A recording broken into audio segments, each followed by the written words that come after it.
we just wanted to say thanks to everybody that's going to be joining us today on the Point of Impact. Today's guest is an inspirational individual. I have nothing but respect for what this individual has done.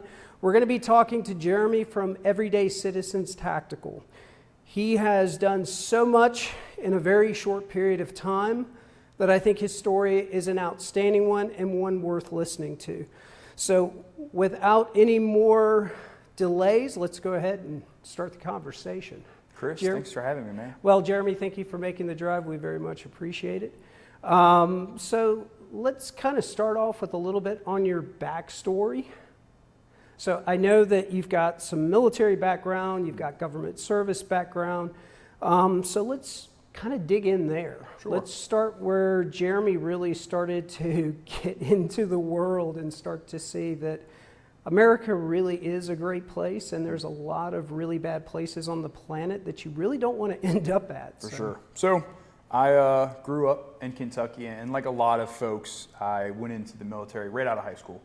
I primarily went in as a radio operator first and spent my first couple years doing that.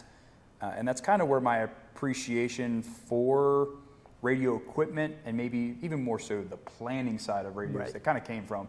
But it wasn't quite as fulfilling as I wanted it to be. So, after a few years, I tried to step things up a little bit, looked for a way out of my original unit, and ended up going into the embassy security program, which I know you also were a part of for a period of time. I didn't get to do the fun side. I got to do the part where you lived on the local economy through the embassy. Mm-hmm. You got all the benefits, but you didn't get as much of the fun. We'll just leave it that way. So yeah, I spent my first year as a normal embassy Marine, and then I spent the last couple years as a part of the Marine Security Augmentation Unit, which I'm sure we might dive into a little bit more later. Love to. I think people would have a much better understanding of how diplomatic components work without giving away, the golden goose on that one. Sure. So. And then I actually got out of the Marine Corps on March 24th. Well, signed my DD-214, March 25th of 2020. So the day the federal lockdowns had kind of started for COVID. So it was a great time trying to restart a new life, getting out as the world was locked down.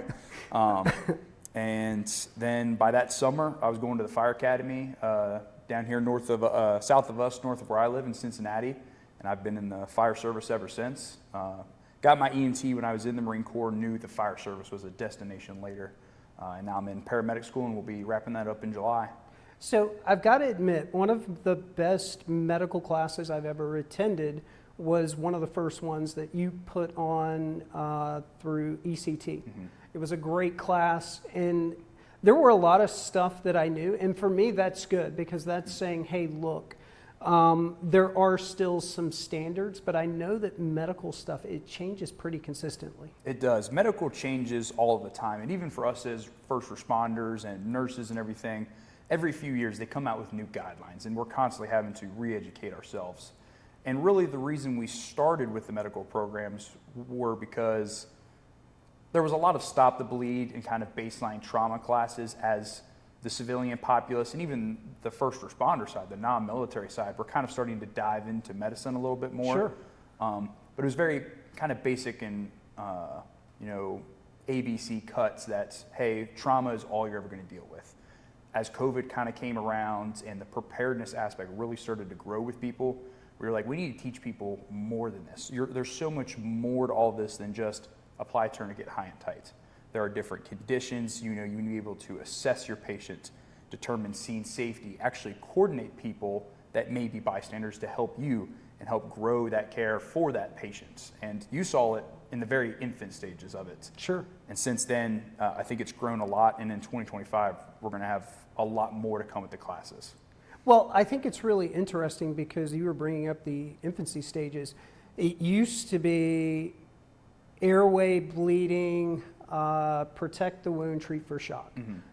That's partially out the window because there was a huge understanding. Hey, if you don't stop the bleeding, you can get this person breathing as much as you want, but they're going to be dead because they're going to bleed out. Absolutely. And the military side and the civilian EMS side battled about ABC versus the stereotypical march for many years. And it really wasn't until the later time period on the War on Terror, where what was happening on the battlefield was coming back to civilian medicine, and they started to learn, make adjustments. A good example of this I talk about in classes is tourniquets. In the early 2000s, early 2010s, tourniquets weren't seen in a good manner in civilian EMS, specifically in the fire service, EMTs, paramedics, stuff like that. But as the study started coming back from the Middle East and everything we were doing overseas, people were seeing that tourniquets weren't as scary as some people might have thought. There weren't the consequences, at least not in the way that we perceived them, and then we continued to grow from there. But yeah, a lot of it from the beginning was ABC. Now we're kind of getting back to realizing, hey, if there's no blood in the tank, then nothing else of my care matters. Well, I always thought it was interesting, and anybody that went in pre-2003 to 2002 timeframe, you would notice you did not get a tourniquet. The only people that would carry tourniquets in those units would be the corpsmen, because they were so worried about having to apply tourniquets that it was going to be, well, if it stays on for this much time, they're going to lose that limb. And we found out that's not the case. And I think for me, it was a really scary thought. And for those who've actually seen the miniseries Generation Kill, their tourniquets were just cravats with popsicle sticks. Absolutely. And that should really scare you. And that was at the infancy of the start of Iraq. And if you go back even before that into Afghanistan, that was kind of the standard T&E that they were given as far as kit. And it was just like, yeah, there needs to be a better way. So I do agree. There should be some kind of gathering. And I know that they've started doing this more often. Where you have, those are more likely to deal with trauma medicine, like the soft medics, your 18 deltas, your pararescue types. And they're actually going out and having discussions with regular EMTs, TEMs, and paramedics on the civilian side. And they're starting to say, hey, look, here's the lessons learned. Let's not sweep these under the rug just because of dogmatic bureaucratic institutions. Let's actually really concentrate on saving those lives. And like you were saying, as horrible as people look at it and they see wars, it brings about more changes for the better as far as being able to save lives. Absolutely. So, yeah, I completely agree. And even more so now with the conflict going on in Europe, we're learning a lot that we didn't necessarily practice or really put much thought into in the Middle East. Can you kind of elaborate on that? So tourniquets is actually a great topic of this, and it's been discussed a lot on Instagram and different social media platforms recently amongst the medical community, and that is tourniquet conversion in the field. And it's always been one of those things where it's like, if you're not a medical professional, don't touch it, don't think about it, don't worry about it. Well, in Ukraine, since it's more of a conventional versus conventional war now, we don't have, they don't have the ease of the medevac and Kazovac kind of window that we experienced in the Middle East as much. Right. You get a casualty, more times than not, you're getting a bird within the hour, maybe two, and you're out. Very few instances where you really lock down for long periods of time. We go to the battlefield in Ukraine now, people are spending 6, 8, 10, couple days in a field hospital, not going to higher care, and tourniquets are staying on for that prolonged period of time, and side effects are setting in. So now the medical community is trying to re-educate everyone that says, hey, once that bleeding has stopped, we need to look at tourniquet conversion to protect our patient in the long run. So it's crazy how just conflict to conflict, medical just continues to develop. And then that all comes back to us, all the way down to how we teach civilians at classes, all the way up to how we teach our corpsmen, 18 deltas, the whole thing. I'm not laughing because it's funny. I'm laughing because it's like, wow, you don't really think about it, because we got really spoiled in places where we got to operate in the support units that we would have. Whereas now you're converting it. What happens if you're in someplace in, like, say, mountainous regions of Washington State or Idaho or Montana, and there's no communications, there's no cell signal? and you have to apply a tourniquet to stop the breathing, new techniques are going to have to be applied in those situations. Absolutely. And that's applicable to anyone. I mean, there's a lot of people who just, even as hobbyists, go hunting in the mountains, Sure. backpacking, and you could be hours or days into wilderness and something happens. You know, you're not getting a care ride out of there in a quick manner. Yeah, I think that's the scary part is we are starting to learn how spoiled we were, but at the same time, this knowledge is now starting to trickle down, and I think that's an important thing. And it also brings into the conversation, can you go into a little bit more detail about that tourniquet transition that you were talking about? The conversion side of it? Yes, sir. Sure. So we always teach that if massive hemorrhaging is suspected, tourniquet it, don't question it. We'll worry about what comes after we're done. Because normally, if you are applying a tourniquet, there are many factors going on, whether it's an active shooter situation, you may just tourniquet someone that you have and you drug them to safety. There's a lot that goes on. You're on the battlefield, the gunfight always comes first. Maybe you were in a horrible car accident, you got out to help people, there's additional people that might need to be cared for. So we always tell people, apply the tourniquet early. We can always take it off or convert it later with no side effects in that short time period frame.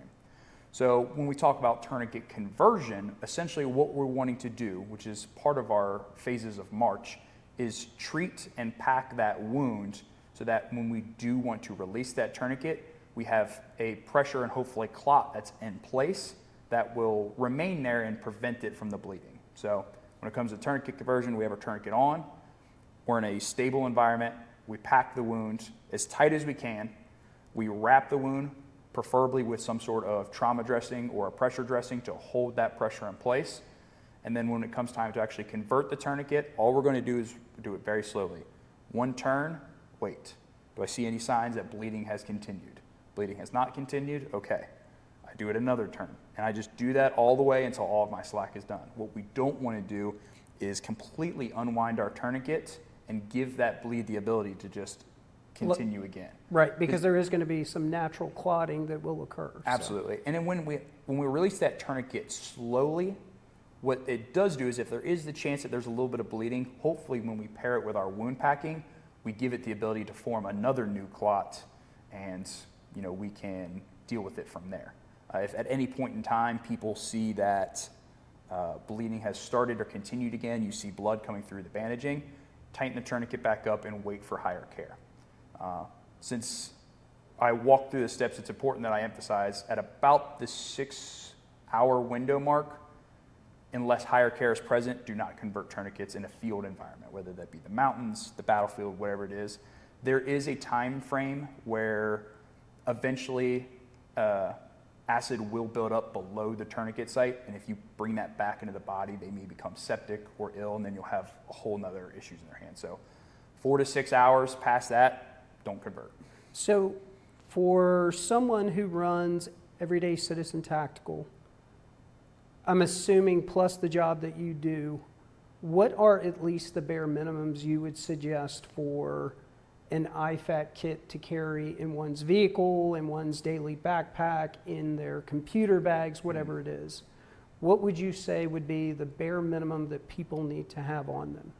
Because that's one of the things that you'll be talking to people and it's like, oh, I got the Glock 43X, the Glock 48, and I've got all these weapon systems for my EDC, but the medical side is consistently overlooked. Sure. So when it comes to that, the bare minimum I always advise people carry is some sort of stop the bleed oriented IFAK. We sell one specifically. I won't self-promote my own too much. Please do. So essentially our IFAK is built around the standards of the now military IFAKs minus the medications. You have your tourniquet for extremity hemorrhaging. You have chest seals for any type of penetration wounds to the box. And then you have gauze and trauma dressings to either go with the tourniquet below the tourniquet site or a junctional area where you can't apply a tourniquet. Right. In addition, we carry the NPA, the nasal pharyngeal airway, which is a very basic airway device that anybody can use to help protect the airway. Because after we deal with bleeding, we need to worry about breathing Exactly. an airway. And then a few other minor things like a space blanket, eye patch for eye injuries, things like that, and then a casualty card, which is not something a lot of people carry, and it's something I've tried to promote a lot through my class as far as being proficient medical providers, even as civilians or bystanders, is getting into a habit of documenting what happened and what did you do, and having some form of documentation that you can give to that first responder, that higher care that shows up and says, hey, this is what happened, here's what information I got so far, I hope this helps. That helps a ton, because even as first responders, when we get on scene, one of the first things we do is ask bystanders, hey, what happened? What's this person's history? What are their allergies? Stuff like that. So if you have a person that might have had some massive hemorrhaging from a really bad car accident, you're able to talk to them as you apply care, but due to blood loss and they eventually lose consciousness, now we have no information to pass to that first responder because that person's unconscious now. But if you were able to ask some questions, get some basic information, hey, he's allergic to morphine. Fantastic information for the EMS crew to know. So Stop the Bleed Kit is really where I suggest people start. But one thing I always tell people is think of things outside of that you use in your daily life. Basic first aid supplies, burn gels, stuff like that you may just see in common everyday accidents. So not just a bunch of Band-Aids and ibuprofen for your daily carry, right? Think 4x4 gauze, 5x9 gauze, larger gauze pads. North American Rescue makes some great burn tech dressings, even things you get at Walmart or Walgreens, just the classic first aid burn gels can also do well. But the biggest thing I tell people with all of this gear in mind is that if you're not educated on how to use it and how to actually assess your patient to see what they need, then it is useful, but not as useful as it could be. Training goes a long way. Right. Somebody said something that has stuck with me to this day, and it is the body will not go where the mind has not gone before. So if you're not training and basically teaching some type of understanding, and I know a lot of people like to use muscle memory, which is not exactly what it is. Mm-hmm. It's just a way that's why training is important, because the mind does not want to go somewhere and bring the body along with it if it hasn't gone through there. And I think that's why you see people when they get into a traumatic event, they'll freeze because they've never been subjected to this type of experience before, so they don't know how to respond to it. Like, you can watch as many videos on YouTube as you want, but until you actually get out and start doing it. And somebody said something which really stuck with me, which is, hey, if you go to the range, why not add tourniquet training onto it or wound packing training? It only takes 15, 20 minutes to do it. And if you're going to go to the range and you've got a really good range to go to, it's probably going to be the most likely opportunity that something like that would occur. So why not just go ahead and meld the two together so that you're knocking out two birds with one stone? So. Absolutely. I mean, when we look at first responder or military training, they always start in the classroom, but as they move forward, they add that stress-induced training to everything. For firefighters, we have, burn towers where we actually light simulated fires in a training controlled environment, to help kind of give you the ability to manage all of those factors when it's time to actually go in your first fire. With police, we use simunition and UTM rounds. So for force on force scenarios, add that stress to that. In the military, we have blanks and simulated mortar rounds and all that kind of stuff. And I think something that the community has done as a whole, the training community for civilians has done well, is start to add more stress-induced factors to training, more scenario-based trainings, especially at like force-on-force classes. There's a lot of instructors that pair a baseline stop the bleed class with their force-on-force classes that are normally, active shooter related in a sense, and I think that's fantastic. And I know as we continue to progress down our medical route, we're going to come out with a kind of hybrid class that matches the force-on-force with the medical. Because unfortunately, as the world continues to deteriorate, an active shooter situation is more and more likely that you may be faced with it. And what comes with that is casualties is patients that need your help, but there's a lot else that goes into it. I completely agree with you. So I want to step back a little bit. I know you talked about a little bit on your Marine Corps career. Although yours was similar to mine, it wasn't a full 20 for the full component of it. And you brought up something that very few people know about, and that would be the Embassy Guard program. So most people, if they even think about maybe the first time they heard it, it would have been if they had been watching 13 Hours, where they were talking about the diplomatic post in Benghazi, and they're like, yeah, this place doesn't even have Marine Guards. Would you be kind enough to let the audience kind of have an understanding of what that is and how it's kind of evolved? I know I was a part of it, but you are much more familiar with it because you've seen some of the progressions that I have not personally seen. Because when I was there, it was one person would be at this post and they're in their blues and they're basically carrying a pistol belt with a pistol, and they may have a shotgun or an M4 locked up beside them, plus their reactionary gear. But you did something a little bit more robust, something that probably should have been introduced after the attacks in Tanzania and Kenya, way before, to have that response component. And you got the chance to actually be a part of that. Could you kind of walk us down some of those things that you got a chance to see? Yeah, absolutely. So the unit you're talking about is the Marine Security Augmentation Unit. It's MSAL for short. And it was created after the events of Benghazi as a way to help not only plus up the presence for the embassy security program, but also relieve kind of the stress that the State Department was kind of going through, because they didn't have enough, personnel in a sense to cover all the gaps. So the Marine Corps kind of stepped up to fill that role. And it's still, even now, we're almost exactly 10 years since the Marine Security Augmentation Unit's been founded, it's still very much in its infant phases. Right. As you know from being in the military, everything takes time to develop.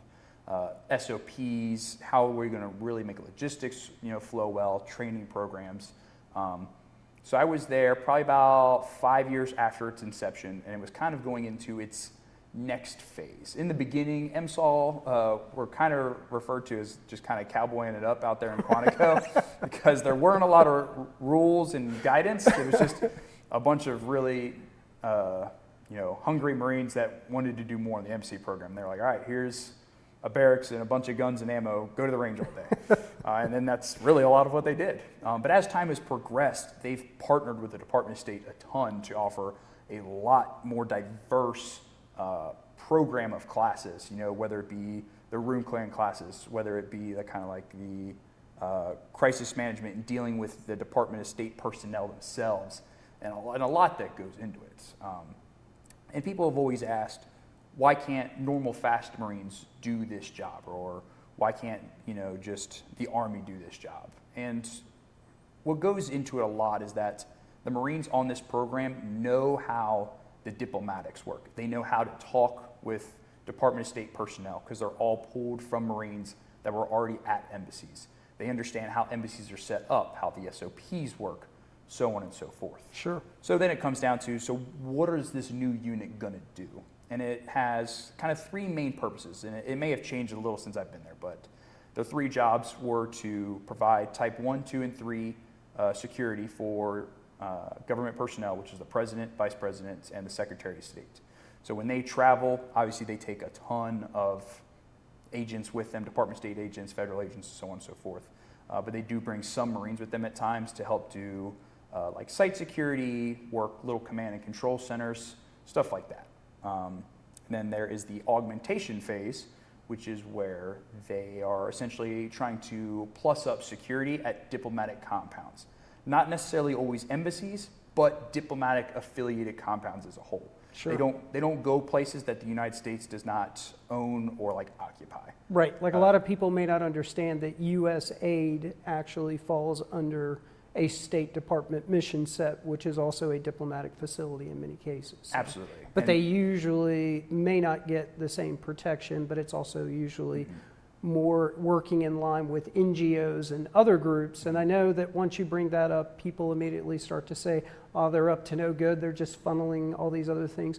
And believe it or not, USA does help out in a lot of cases, and they do some actual good. So. Absolutely.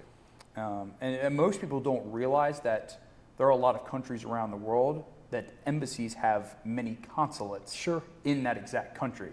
Even here in the United States, a lot of foreign countries have embassies in D.C. on Embassy Row, but then on the Chicago, East and West Coast, Dallas, it all depends on what the consulates makeups everywhere. are. So. And the United States is no different. So those consulates as well, specifically after the events of Benghazi, need that marine security as well. And then the last job that they kind of fulfill is going on shorter trips to the embassies, and they essentially do a walkthrough of SOPs and the security plan, and will kind of inspect and do some training with the Marines that are on deck. Because when you go to an embassy, you know, you're there with your team for that year, and that's it. You don't get to just come back to the United States and do trainings and leave and whatnot. So Yep. what the detachment does there is what they have. So when that Marine MSOL unit comes, gives them a new opportunity to, you know, do additional training. Sure. And when I was there, they were kind of starting to introduce the EMT program into MSOL. That's something we never, ever, No. we just prayed, you know, that the local nurse or the embassy or consulate nurse would be available for worst case scenarios, which probably wouldn't happen, so. And essentially the reason they started to introduce that, in theory, was that the MSOL program in the security program couldn't get corpsmen. Whether because they couldn't allocate corpsmen, the corpsmen couldn't go through the process to get the security clearances, whatever it might have been. Well, I think I have a good enough understanding on that one. Afghanistan was still in its heyday. There were massive surges. There were also the cases where Iraq was still kind of in its breakdown phase where we were pulling massive amount of troops out. But a lot of those troops were getting pushed into Afghanistan. And as far as the Marine Corps Navy side, corpsmen were still one of the most desired pieces of personnel that that unit could get. And let's be honest, no infantry battalion, no SEAL team, nobody's going to give up their corpsmen. And they can only produce so many a year. So, yeah, corpsmen are hard to come by, but most Everybody people loves Doc. Yeah, Doc's the most important guy in a platoon. So they ended up, you know, they'll select a few guys to go to EMT school. It's a rushed program. It's 5.5, 6 weeks. That's still more than the 5 days that you normally get prior to deployment. Oh, absolutely. But and that kind of goes back to my thing about the infant stages of programs is we had the plan, we don't have Doc. Okay, Sure. Send some Marines to become EMTs. It really doesn't give them what they need, but they have a little bit more. It's better than nothing. It's better than nothing. Yeah. But the problem was we were bringing EMTs back to the unit, and there was nobody there to train the EMTs to fulfill more medical-esque roles and kind of take steps. And I'm not sure where it's gone, you know, since then, since I've got out in 2020. Hopefully they've made some good improvements. But hopefully with time, things grow. But that's essentially the premises of it. It sounds a lot cooler than it is. Everything always sounds cooler when you explain it. Well, it's usually one of those situations where you don't use it unless you need it. And now, as much as we want to say, you know, there has been some global destabilization. Ukraine, Russia, obviously everybody has their eye on China with Taiwan, and then we start to look at, even within our own hemisphere, and we start to look to the south, you've got Venezuela and the portion where they're saying, hey, no, this territory belongs to us, so there could easily be an upspring conflict coming from that as well, and that's something we would probably most likely respond to in some form or fashion. Then we start to look at Israel, which is probably where most people are heavily concentrated their eye because that's having a global impact whether we want to realize it or not. But yeah, there's a lot of reasons why these things are happening. And yeah, I mean, I think we never thought in 1998 that we were going to see an attack on an embassy. However, we saw two.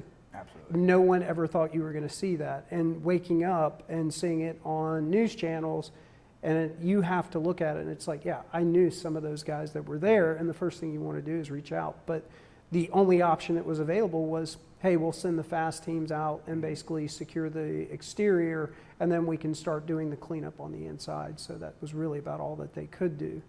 Even look at Afghanistan. To say that there will not be countries that destabilize that we do not evacuate or relocate personnel from, even in the foreseeable future, we're going to see more of that. Hopefully, it's done much better than Afghanistan was. But a good neo-op could be worth its weight in gold, but a bad neo-op, that is just a publicity issue waiting to happen. So. I actually have a very good friend that was at MSOL with me that went back to his infantry unit and went there, and I won't say his name on camera, but he got a purple heart for what had occurred there. Yeah, in those final days. A lot of those things could have been avoided. I know that what's his name, Taylor Vargas. He had a really interesting speech that he made, and he's recounted, what happened with him at the Abbey Gate component. And my hope is that we don't see that in the future, because to me that was a failure, and that could have easily been prevented with just someone at the zero level making that decision, saying, hey, look, this is coming down from 3-letter assets. This is coming down. We know that this is exactly what's happening. We've got multiple confirmations of different forms of intelligence. Yeah, if we see this individual, let's go ahead and take out that threat. But no one wanted to put their career on the line. And it came out the way it did. And unfortunately, now there's going to be those individuals that will never walk properly, never be able to have a normal life, when all that could have been prevented. So absolutely. Unfortunately, we learn lessons the hard way sometimes. Yeah, they don't. It's not a joke when they say we don't learn lessons unless they're spilt in blood, and that's kind of the way it happens. So another thing that I find very inspirational in your story is the fact that you just don't quit.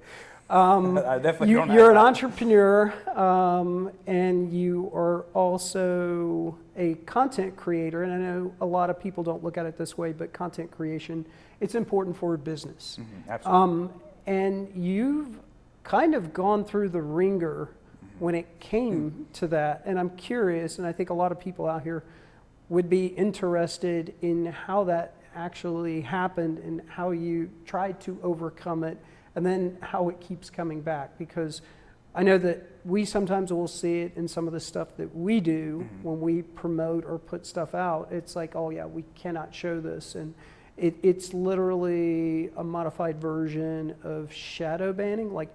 But you went full band. So it actually goes even further back than when we started getting banned from like Instagram and Facebook.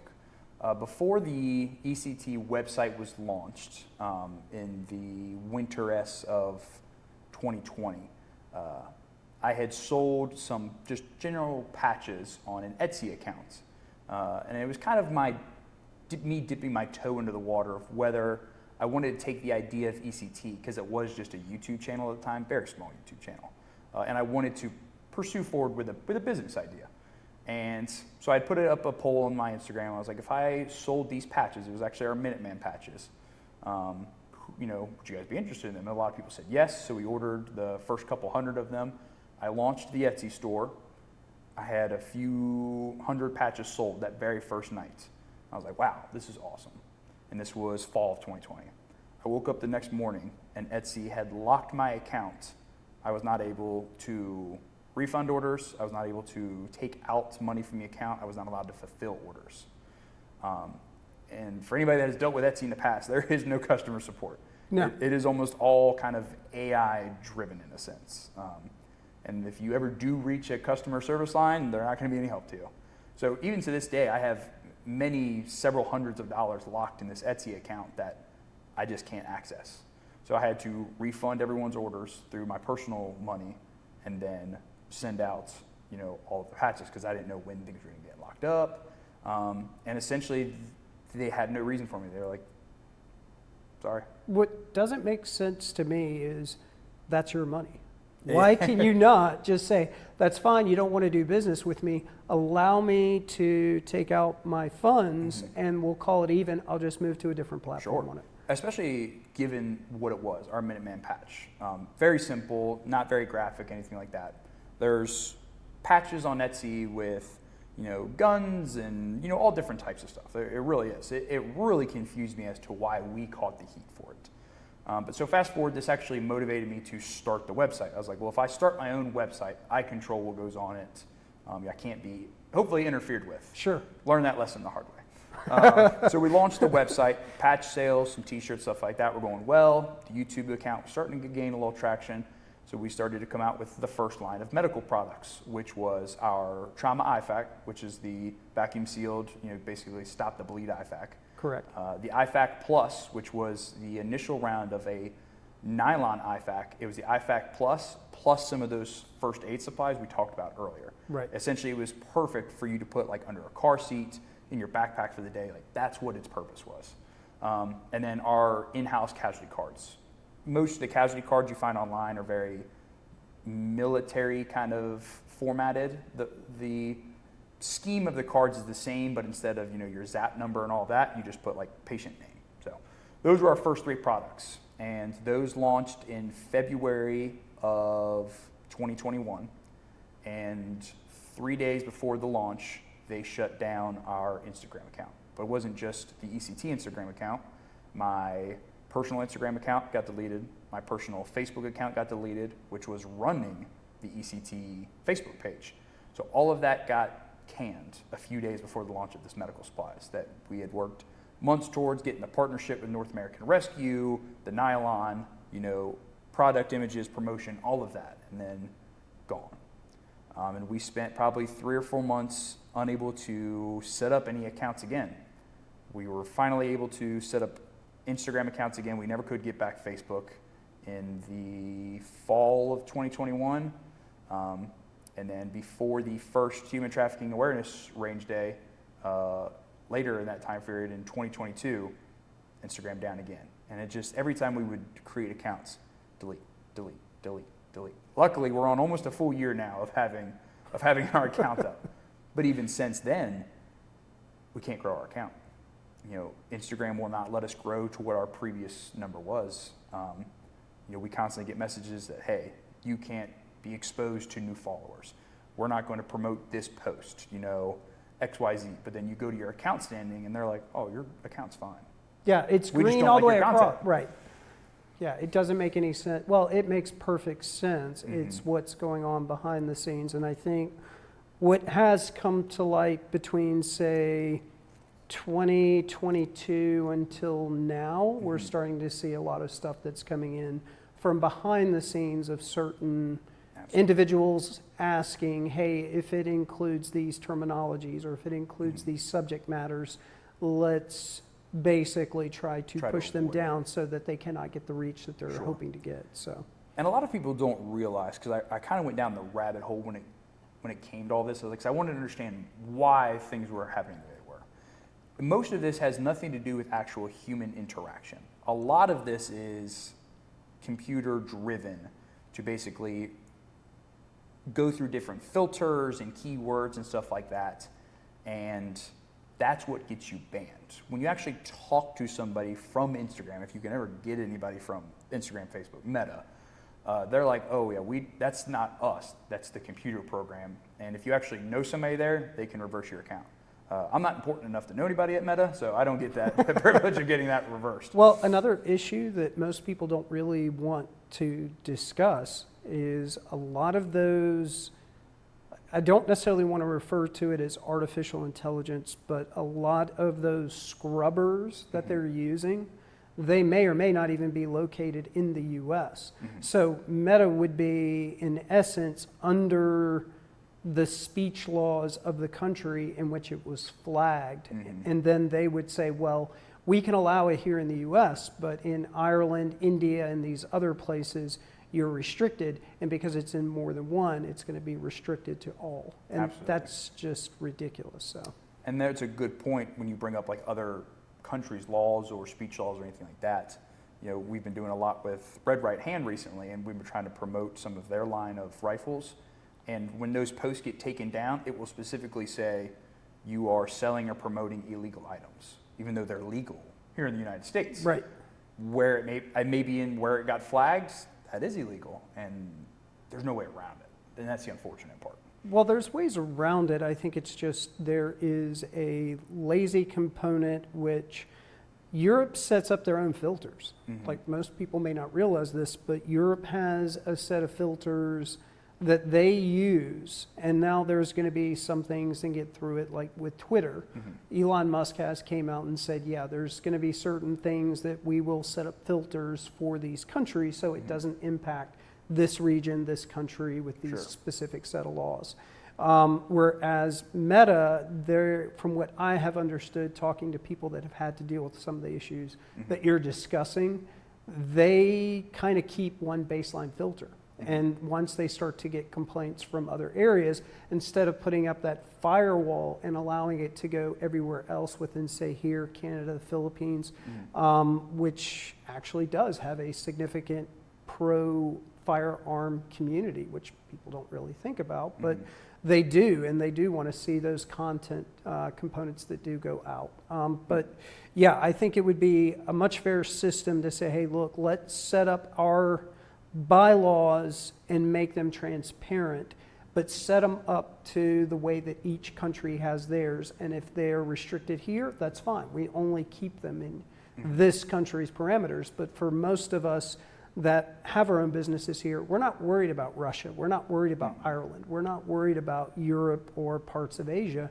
We're worried about the domestic U.S. component, maybe even a little bit with Canada, because we do share such a common border. We have a lot of shared cultural components.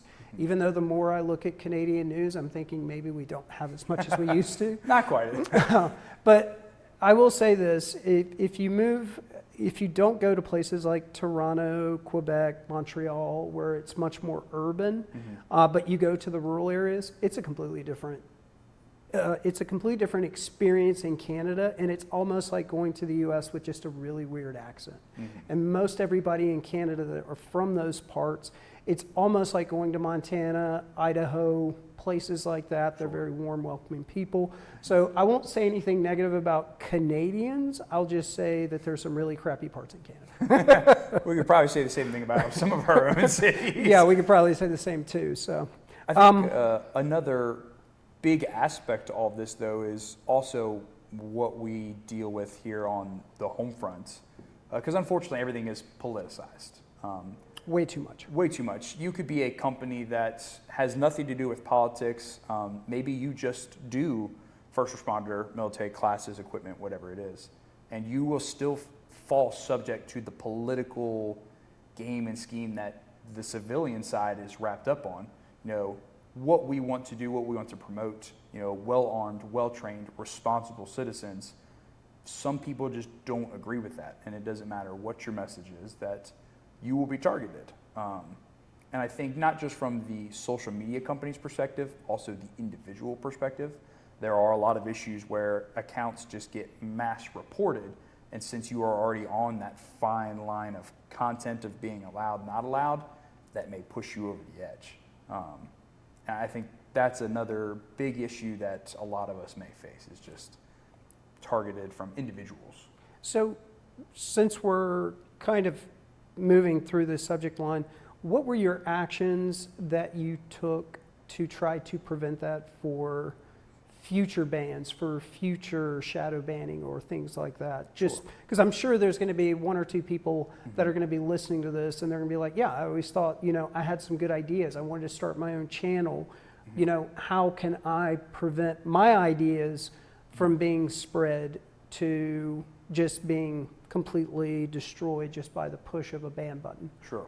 So with as many accounts as I had went through, probably upwards of 20 at this point, you actually start to realize what you think you're being banned for or what you're being targeted for is actually completely wrong. Okay. So when I was recreating accounts, specifically for the business after it was banned, I was like, I need to find a way to change the business username so it doesn't look the same, or rearrange the way the profile is set up. And actually, none of that has anything to do with it. The big thing that I had learned, specifically because I was an iPhone user and have a lot of Apple products, was that my Apple ID was tied to the social media apps that I was downloading. And it wasn't until I moved away from Apple products to something like surplus Google Pixels and setting up graphene and stuff like that, that I was able to finally find success. Because I would download Instagram, it wouldn't even let me open the app. It would give me an error message. And that's because it's tied to your Apple ID. Not only does the service know your IP address, it knows the other types of serial numbers and identification that's tied to you since you're using that app, like your Apple ID. So I would create an account on my laptop or something like that, a device I'd never used, use it for a while. I was like, okay, I want to get back to using the mobile features. I'd log into my Apple phone, and then within a couple weeks, I'd be banned. I'm like, oh, what the hell? So eventually I moved towards getting Google Pixel phones for all of my accounts. None of my accounts across all of the platforms share the same device. I look kind of ridiculous carrying around a bunch of Google Pixel phones, but they are. But as a person who is an entrepreneur and does business, sometimes you have to adapt to what your terrain is offering you. So even like my personal account is on a completely different device than my business account. My personal account phone uses Wi-Fi. I have 5G and like a cell plan set up on my business phone that never touches the Wi-Fi that my personal account does. That way, if there's ever anything where they start to, one gets banned, hopefully the other one is disconnected enough from the other to where one may survive. Okay. It was a very long path these are figuring these things out. Yeah, these are pieces of information that most people wouldn't even think about, and I think you said it best. What you think is the problem is not the problem. It's not always the content. It's just somewhere down the line, someone said, that's a bad person there. We cannot allow them on.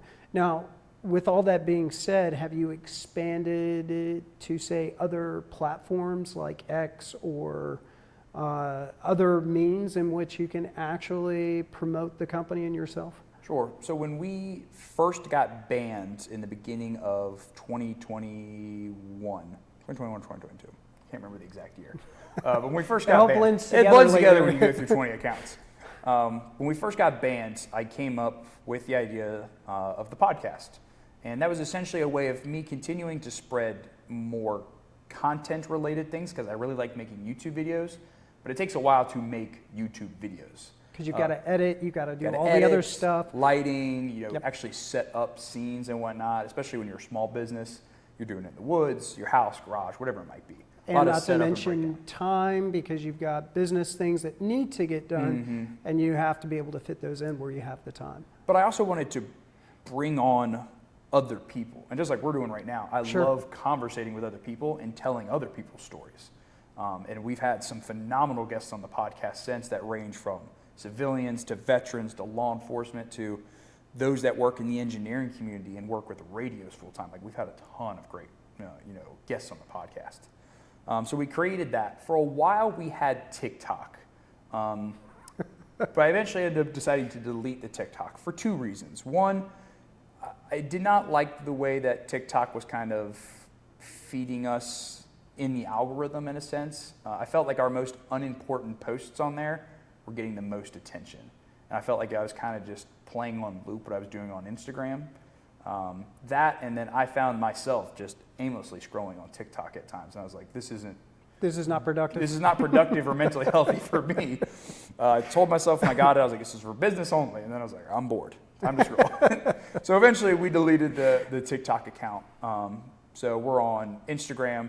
We're on multiple podcast platforms. We're on YouTube. I might go over to X eventually, now that things seem to be a little bit more easygoing over there since Elon Musk has taken over. I haven't been on TikTok or on Twitter in 10 or more years at this point. So it would be a new beast to me because every social media app is different. How you post, how you format, all of that kind of stuff. I think the best way that I've seen anyone break it down, I wish I could give credence to the individual.